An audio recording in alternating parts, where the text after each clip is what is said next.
Welcome into the Business on Purpose podcast, where our goal is to liberate you from the chaos of working in your business. It's Scott Beebe, the head coach, the founder of the Business on Purpose platform. And I want to share with you something that I've been a little bit more vocal about here in the last couple of years, mainly with close friends and also a couple of times from a kind of a mid-sized group setting. I've talked about this at our church when I was asked to teach about a year and a half ago on a Sunday morning, January 1, 2016, I think. You can go back and listen to it, Live Oak Christian Church. By the way, I do want to let you know, for those of you who are just new to the Business on Purpose platform, we very much integrate our faith in our work. And so this is going to be an episode that is heavy on faith verbiage. I just want to tell you that up front. And it's got 100% applicability to your work, to your life. In fact, one of our core values is as a Business on Purpose platform is work is faith. And we'll explain that at some point. But I just wanted you to know that right up front, in full disclosure. I struggle with, and I get asked quite a bit about this issue of fear, being afraid.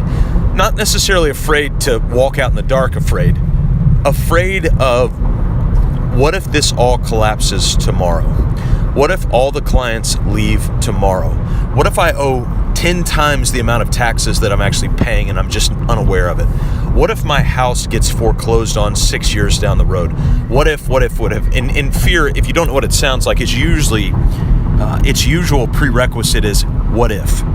And so if you in your mind are going through a series of what ifs, there's a good chance that that's fear.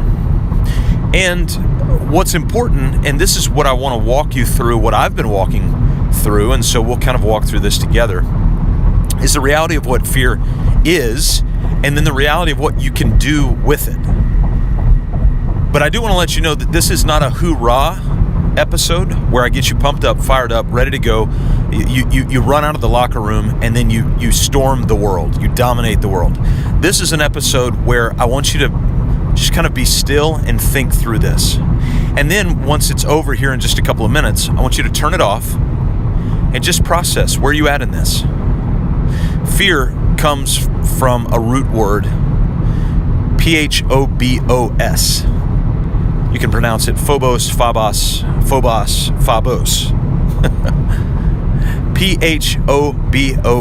That's where we get our roots of, phobia. We've got a phobia, arachnophobia. That's the fear of, I believe, spiders. Is that right? And there's a lot of phobias. Well, that's where we get our word fear is from the root of phobia. And if you drill down on it a little bit, you really find out that what the word means is a variety of meanings in the original language based on how it's used. But if we look at how it's used, one way that's really intriguing to me as I look at it is the word to withdraw.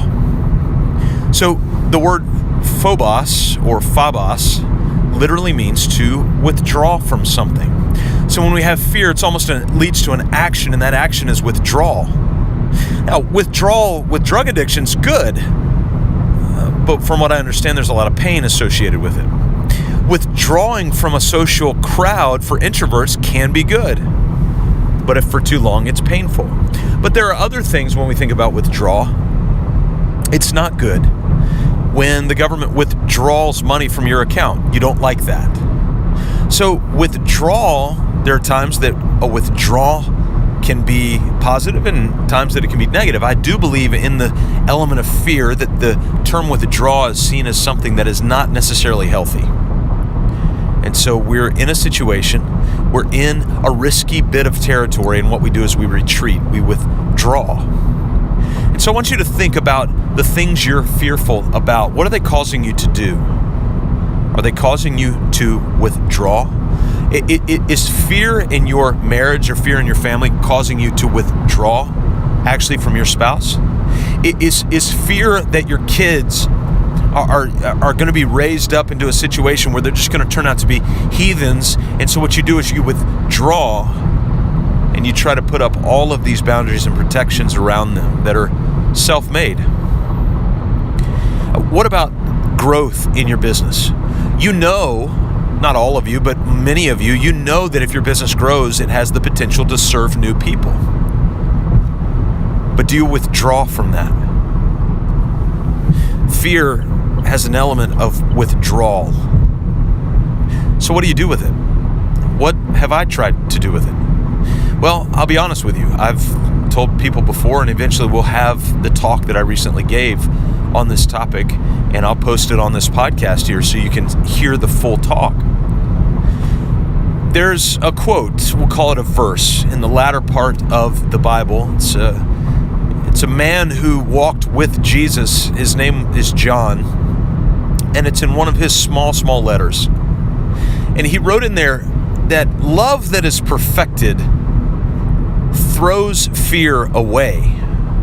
Love that is perfected, I think maybe meaning that we have full reality of, we start to really grasp what this love is. Cue the 80s song. I want to know what... Okay, sorry. But this perfected love, what does it do? It throws fear away.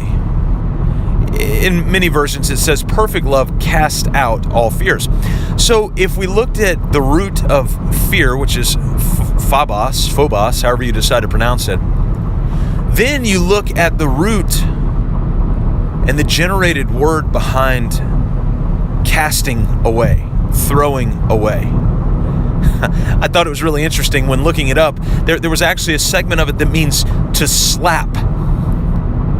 Wow, I can wrap my hands around that. So in other words, the way I took it was, if we truly understand the way that God loves us, that's that perfect love, then we will slap the moments where we feel like we want to withdraw. We will slap it in the face. I prefer to call it punch in the mouth. You know, I love the quote from Mike Tyson. He says, everybody has a plan until you get punched in the mouth. Yeah. So this love that is perfected, when you realize the level of compassion, mercy, grace, affection that God has for you, not affection in a weird way, but an affection in a sincere way. When you're a bit taken by that, then what it motivates you to do is to slap fear, slap the withdrawalness in the face and throw it away. So that's what I want to encourage you to do. I want you to think about what it is that you're afraid of right now. Will all the clients leave? Is your spouse not pulling his or her into the bargain? Are you not pulling your end of the bargain towards them? Are you afraid that you're going to mess your kids up? What are you afraid of? Are you afraid of you're going to run out of money? Why don't we punch that idea in the mouth? Why don't instead we take the mindset that no, we are going to do this.